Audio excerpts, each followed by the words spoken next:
le masque.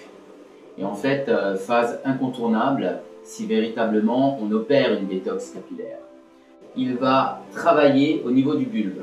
Donc il va relancer l'activité cellulaire au niveau du bulbe, il va détendre le cuir chevelu aussi. Il y a des actifs tels que les huiles essentielles, il a une concentration en huile essentielle, en acide hyaluronique, en argile gélifiante blanche.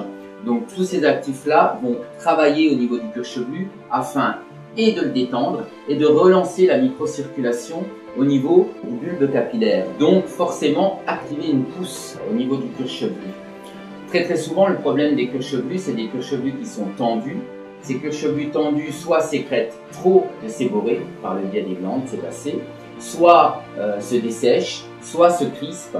Et donc, le premier point qu'il faut pour un cuir chevelu sain, c'est de le détendre. Donc, de le détendre par le biais d'un massage, évidemment, et aussi allié à un produit tels que les huiles essentielles qui le composent, vont permettre d'opérer ce rééquilibrage. Parce qu'en fait, tout n'est qu'équilibre et ce masque détoxifiant a vraiment un pouvoir en même temps d'équilibre au niveau du cuir chevelu.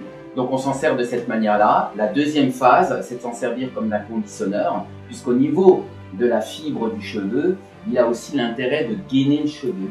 Donc pour les gens qui n'ont pas de réels problèmes de cuir chevelu, qui ne sont pas dans une phase de détox capillaire, on peut très bien s'en servir comme d'un conditionneur, c'est-à-dire après son shampoing, quelques minutes sur ses longueurs et pointes, et ensuite on démêle et on rince.